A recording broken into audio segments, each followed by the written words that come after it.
Hello everyone, ये 327 lecture में ये supply tank supplies water through a horizontal pipe 8-9 metre constant head. इसके जो हेड है वाटर का वो 9 मीटर का कांस्टेंट हेड है। तो into chamber determine velocity of water at entry into chamber when pressure in chamber is 60 kPa gauge pressure है और 60 kPa वैक्यूम प्रेशर है। ये बोर्ड में पूछा गया है।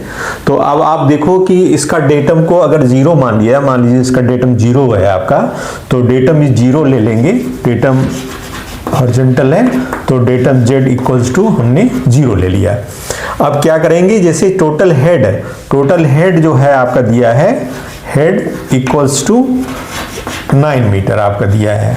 तो एंट्री लेवल पे क्या होगा, वेलोसिटी b² हो जाएगी और प्लस प्रेशर जो है, तो प्रेशर क्या है, गेज प्रेशर है। तो गेज क्या होता है, जैसे मान लीजिए एक आपका एटमॉस्फेयर एटीएम प्रेशर है और इसके ऊपर जो मेजर किया है वो आपका गेज प्रेशर कहलाएगा। और इसके नीचे जब जाएंगे तो यहाँ क्या है, एब्सोल्यूट आपका टोटल एब्सोल्यूट जीरो प्रेशर इसको कहलाते हैं, और नीचे जब जाएंगे तो इसको वैक्यूम प्रेशर कहलाते हैं। This is called the vacuum pressure. तो अब यहाँ पर पहले वाले केस में गेज प्रेशर है तो हम क्या करेंगे, b² प्लस गेज प्रेशर आपका जो भी है, वो गेज प्रेशर आपका दिया 60 kPa, 60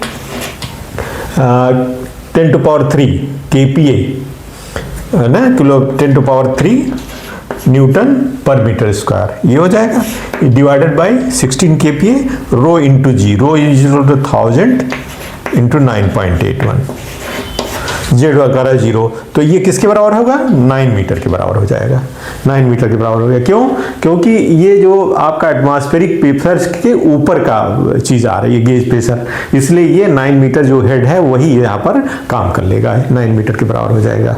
तो आप इससे b² को फाइंड आउट कर लीजिए। तो यहाँ पर हम क्या करेंगे, 60 divided by 9.81, this is 60 divided by 6.11, तो 10³ घट गया, b² प्लस 6.112 कह सकते हैं इक्वल्स टू 9। तो b² equals to 9 minus 6.12, 9 minus 6.12, ये आपका आ गया 9 माइनस 6.12, अरे 9 माइनस 6.12, 2.88, ये डेट आ गया। तो b² बराबर हो जाएगा आपका 2.88 इंटू 2 इंटू 9.81, गुणा कर लेते हैं इसको, इंटू 2 इंटू 9.81, ये आ गया 56.50 b²। तो 56.51 कर देते हैं, रूट ओवर 56.51 गिव्स आउट 7.55। तो b बराबर हो जाएगा 7.51 मीटर पर सेकेंड, ये आपकी वैल्यू आ जाएगी, 7.51 मीटर पर सेकेंड आ जाएगी। This is value for this thing, 7.51 आपकी आ गई, दिस इज योर 7.51 आ गई, या 52 कह सकते हैं, 517 आया है तो 7.52 करीब आ जाएगी, मीटर पर सेकेंड आ जाएगी। ठीक है, इस तरह से। अब दूसरा वाला पार्ट क्या है, दूसरा वाला पार्ट आप देखो, आप दूसरा क्या है, वैक्यूम है। वैक्यूम का मतलब हुआ एटमॉस्फेरिक प्रेशर जो है आपको लेना पड़ रहा है 100 kPa, एटीएम जो होगा वो आपका क्या होगा 100 kPa या equals to 10 metre of water, 10 metre of water ले लेंगे आप, ठीक है ना, ये हो जाएगा। अब यहाँ पर क्या होगा कि b² प्लस आपका ये वैक्यूम प्रेशर है, इसलिए atmospheric pressure say that is 100 kPa माने 10³ में से आपको वैक्यूम प्रेशर 60 को घटाना पड़ेगा, 60 × 10⁻3।